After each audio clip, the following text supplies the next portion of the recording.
Vedare tinokuchingamidzai zvekare kune chimwe chirongwa pano paZim Facebook Secrets and Confessions. Tadzoka zvekare nemamwe mamessages.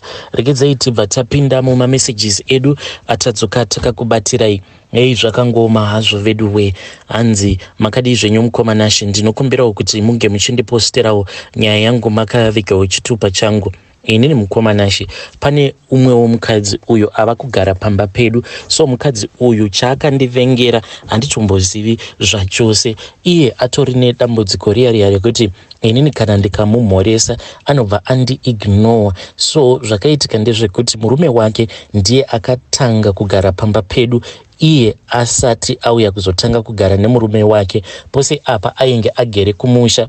Saka inini I am just suspecting kuti zvimwe kuda anofungidzira kuti inini ndakambodanana nemurume wake because of the way that she treats me.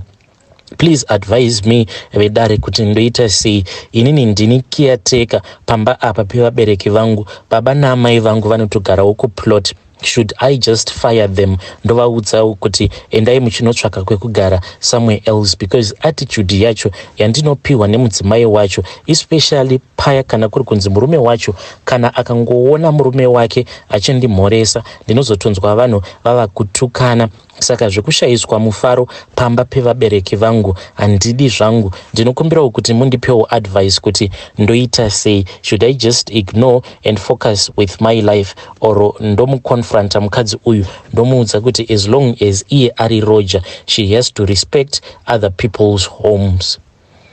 Hey vedare ndo message iyo yandakatumidzirwa nemwanasikana uyu. Please ngatitaurei naye mucomment section. Hanzi Roger repamba pedu rinongoti kana ndikarimhoresa rinobva randi-ignore. Ameno pamwe mukadzi uyu anofungidzira kuti ndakamborara nemurume wake or something else.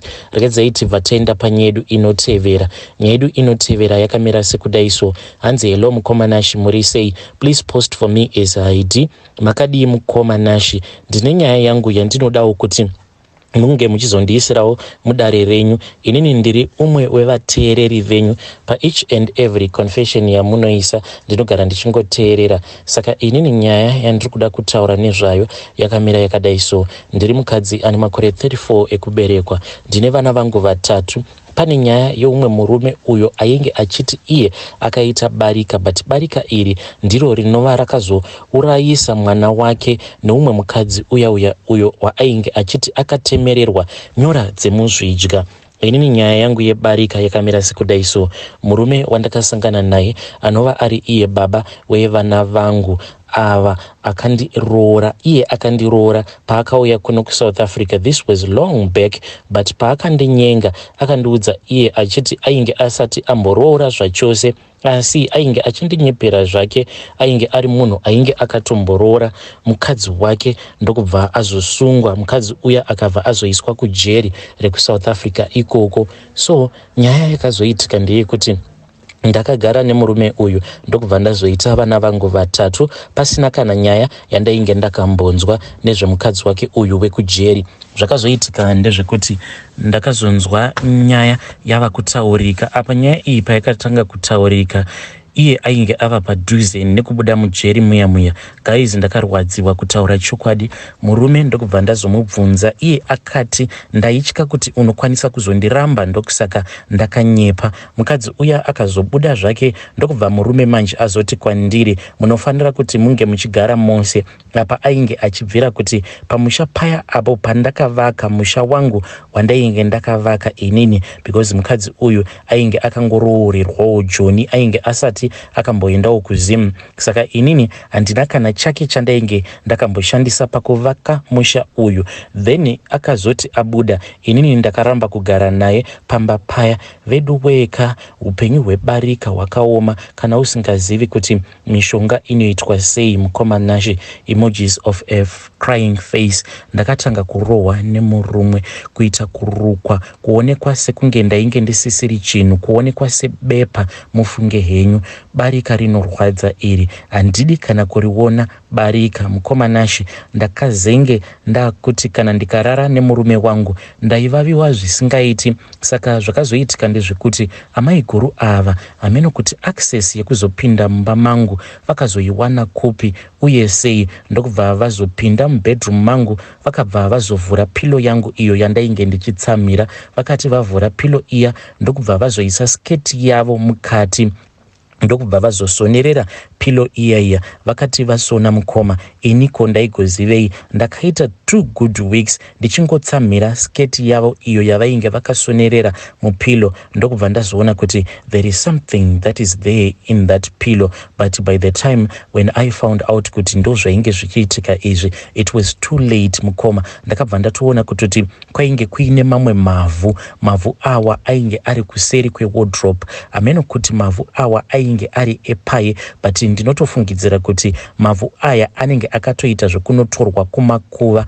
Ndokubva ndazorambwa paya mukoma. Ndakarambwa mukoma, murume ndokubva atanga kuchinga akati vana ava havasi vangu, vana ava havasi vangu. Murume ndokubva ndazongosiyana naye, ndakasiya everything mukoma, everything chandainge ndakashandira ndakangochisiyapo, ndokubva ndangotora hangu vana vangu chete. Zvinhu izvi zvatova ne4 years kubva pazvakaitika, asi ndiri kurwadziwa zvisingaiti mukomanashi kuti ndakaitwa zvangu pain killer for the past 15 years. Mukadzi wake ari kujeri. Varume denga hamufi makariona chokwadi. Ndinoti kwauri iwe Geribet nemukadzi wako, aiwa Mwari vange vachikuitirai zvakanaka. Makandiroya mukandipa chifo chemusoro usingaperi. Ndakatenderera mukomanashi kumaprofita akasiyana-siyana, ndakazama zvese kuhospital nemadoctors everywhere, but musoro uyu hautopori zvachose mukoma. Ndiri kurwadziwa nemusoro zvekuti pamwe pacho ndinonamatira rufu kuti Mwari ndizorodzei, ndarwadziwa. Asi ndozoona futi kuti kana kuri kunzi Mwari vakazopindura minamato yangu ndikafa, kuvana vangu vozodii? Upenyu hwebarika ndakahuexperienza, hunorwadza imekani. Kana usina mushonga waunoziva, usiku ndaiona mimvuru yevanhu mumba, mazen'e achiita noise usiku sekuti pane nzwara dzinenge dzichipara-para. Vedweye zvakaoma mukomanashikani. Kana muine wamunoziva angandibatsira hake kuti inini ndinge ndichizoita right, kana ndazopora ndobva ndazomupa hangu muripo ndatambura vanhu vashe. Dare ndo message iyo yandakatumidzirwa ichibva kuna vahanzvadzi vedu. Please come and share your own experience. Kana kuri kunzi wakamboraramawo kana uchiri kurarama uri pabarika, come and tell us the advantages and the disadvantages, kuitira kuti isusu vanhurume tinge tichikwanisa kuzonzwisisa kuti nzira idzi dzatiri kuda kufamba nadzo, the advantages are A, B and C, and the disadvantages disadvantages acho ndeapi. Kana kuri kunziwo kana muchikwanisa kubatsirawo vahanzvadzi vedu ava, you can come to my inbox, then mubva mazobatsirana navo vahanzvadzi vedu ava. Zvakangoma hazvo vedu regedzai tibva taenda panyaya yedu inotevera. Nyaya yedu inotevera yakamira sekudai so. Hanzi makadi zvenyu mukomanashi, ndinokumbirawo kuti munge muchindiposterawo nyaya yangu makavigawo chitupa changu. Inini ndiri mukadzi ane makore 35 ekuberekwa, handina mwana asi ndakamboroorwa mukoma. Pandakaroorwa mainge muri mugore ra2017 mukomanashi, ndakati ndaroorwa muchinda uyu ndakatongoitawo zvekutongosangana naye pasocial media. Iye akabva azonditumidzira mari, saka ndakambotanga ndatouya kuno kukujoni, but motikari yacho iyo yatainge tiri mairi, motikari iyi payakazomiswa nemapurisa, tose takabva tazosungwa mukoma ndokubva tazodzoserwa kuzimu. Zvimwe kuda vainge vatori Mwari, vainge vasingadi kuti ndinge ndichizosangana nezvose izvo zvandakasangana nazvo, but at that time ndakatozviudza kuti the devil is a liar. Ndakazoti ndadzokera kumusha, murume akabva ati I am going to send you another money kana mari yangu yapinda. Month end yakati yasvika mukoma, ndokubva ndatumidzirwa mari, zvikabva zvanzi this time around ndoda kuti unge uchiuya nebhazi. Saka bhazi iro rakabva razondisiyira muBait Bridge.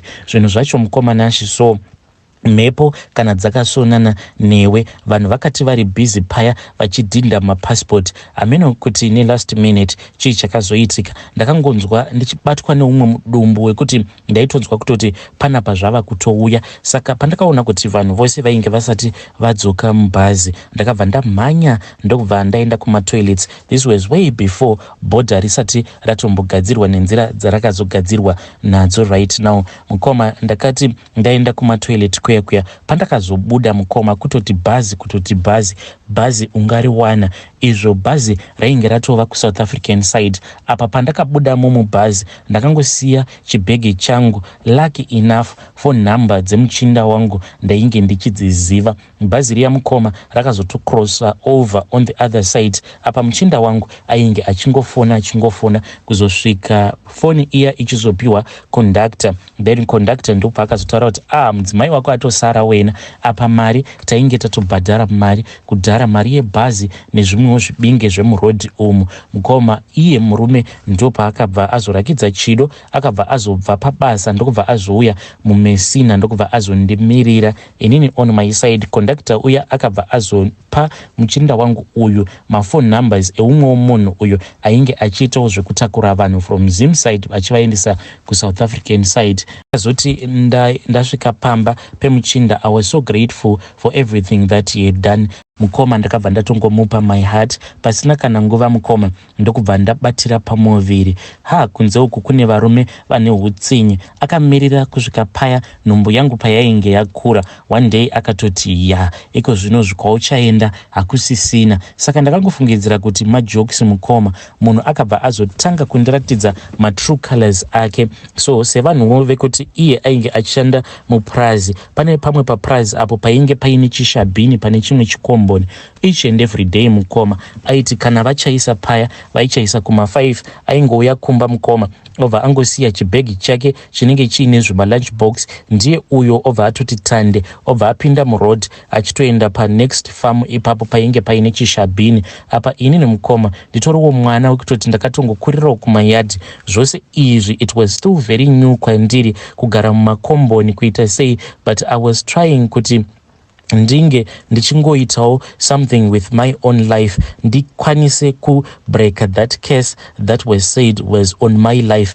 Asi Mukomanashi zvinhu zvacho mhepo dzacho dzainge dzakatarisana neni, and this time mhepo dzacho dzainge dzanyanyisa kusimuka. The guy each and every day aienda obva anonwa mablack labels ake ozodzoka kumba. Sometimes aikwanisa kuzotodzoka somewhere around kuma 10 PM. Apa akadhakwa kudaro netsvina neziya rose iro raanenge aswera achibuda. Aizoti kana adzoka obva akumanikidza kuti ari kuda kurara newe. Apa ziya Mukoma aita kunhuhwa rimwe ziya riya remuhapwa rinenge rakaita kuita chikokoso. Ndaizoti kana ndikarutsa obva ati unondisema. Apa mahormones enhumbu yandainge ndakatakura ndo ainge achikonzeresa zvose izvozvo. Ndairohwa Mukomanashi. The very first day raakandirova ndakatochema ndikati sure, are you sure kuti ungandirova apa ndakakutakurira mwana? Mukoma ndakakikwa nemamwe mazijombo avo aya avanopfeka mumaprazi. Ndakangorara pasi munhu achindikika kuzonosvika achizondibaya nebanga. Zvakaitika on that day ndezvekuti pakomboni ipapo nekushungurudzwa kwose kwandainge ndava kuitwa, pane umwe murume uyo akazondipfimba, but inini ndainge ndisina kumubvuma. But iye zvaainge ava kuita murume uyu ndezvekuti aiti pose paya kana murume wangu asipo aibva andinokera. Saka umwe musi akazonoka achifungidzira kuti murume wangu ainge asipo. Iye murume akabva atidavira. Then pandakadavira Mukomanashi uya akabva atoti muka ndoda kumbotaura newe. Mukoma ndakabva ndangonzwa chibhakera kugotsi uko zvekuti chii chakazoitika handitomborangariri. Chandakazongoona ndechekuti ndainge ndatova muchipatara. Apa nhumbu iya yainge yabva. Ndakabayiwa Mukoma pachipfuva apa, ende Mwari vakandinzwira nyasha nekuti ringadai riro zuva rangu rekuti ndingadai ndakafa. Ndakazonogaramo muchipatara Mukoma for 8 good months ndigeremo muchipatara. Mukomanachi ndakazoti ndabudamo muchipatara ndokubva ndazotanga kugara neimwe shamwari yangu still kuno kuSouth Africa. But ndipo pandakabva ndazoendeswa kune vamwe madzibaba ndikabva ndazonzi inini ndiri kutevererwa nemweya wengozi. Ende chinondirwadza nawo ndechekuti Pandakazodzokera kumusha ndichida kubvunza baba kuti nhai baba, ichokwadi here kuti zvose izvi munozviziva zvekunzi inini ndinotevererwa nemweya wengozi? Baba vakabva vatopopota, vakabva vatopinda mumotikari mavo ndokubva vaenda. Inondirwadza mukomana ndechekuti hanzi at the age of 11 ivo baba nemukoma wavo uyo wekuzoshayika achireurura kuti iye paakada kuita zvekunoromba ivo banguru ava hanzi vakanzi vange vachiponda munhu, saka vakabva vazoponda munhu. Vakangomupika up randomly munhu uyu ndokubva vazomuponda, ndokubva vazodzokera nemutumbi wacho kun'anga yacho iyoyo.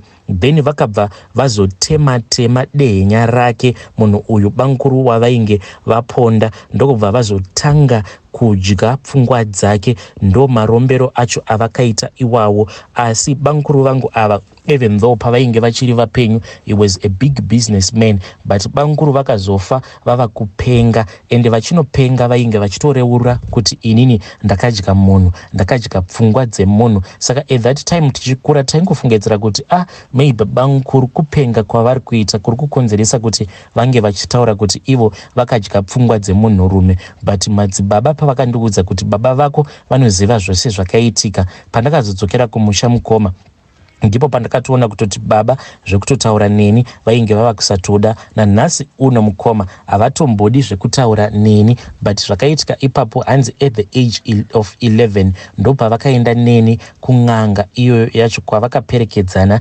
nabanguru. Ivo vaiti vari kuda kuitirwa favor yekuti vakamurirwewo masimba acho iwawo ekuti vakwanisewo kuzoita upfumi, but vakatongonyeperwa nemukoma wavo. Then vakabva vazodzokera kuya vari voga. Now pavakadzokera vari voga ndipo pavakaenda nemaunderwear angu ainge akasviba, hanzi vakangoba zvipfeko zvangu zvemukati ndokubva vaenda kun'anga kuya vachidawo kuitirwa mhiko dzavo, basi mhiko dzacho hadzina kuzobudirira. Ndo nyaya yanguwo iyi mukoma Nashi. Pari zvino mukoma ndinototya kuti ndinge ndichitopinda murelationship nemunhurume because trauma yekutya kuurawa mukoma semabayirwo acho andakaitwa nebanga ipapo pachipfuwa. That trauma has never left my mind. Nyaya yacho yakakurisisa mukoma, but ndangoti ndinge ndichingokupaiwo nyaya yacho muchidimbu. At my age at 35 handina mwana, handisati ndakamboroorwa. Ndakatongoita relationship iyoyo yekuti ndakangodanana nemunhu pafoni ndokubva ndamutevera kuno kukujoni akabva azonditreata very rough kuzosvika achida kuzondiponda simply because painge paine murume ainge akanoka padoo ndokubva atoti saka unotorarana naye murume uyu. Why anoka padoo achiti ari kuda kutaura newe? Vedare ndo message iyo yandakatumidzirwa ichibva kuna vanzvadzi vedu. Zvakangoma hazvo veduwe, hanzi ndakokupaiwo nyaya yacho muchidimbu nekuti nyaya yacho yakarebesa. Zvakangoma hazvo veduwe, asi please ngatizamei kutaura navo vanzvadzi vedu ava mucomment section. Hanzi baba vakaba zvipfeko zvangu zvemukati ndokubva vaenda nazvo kun'anga. Ko ivo banguru ava businessmen ava pavakanoromba kuzouraya munhu, then ndokubva vazomutema-tema vakabva vazotanga kudya pfungwa dzake munhu uyu. Nyaya idzi dzekungopiwa malift randomly idzi kaidzi dzakashata.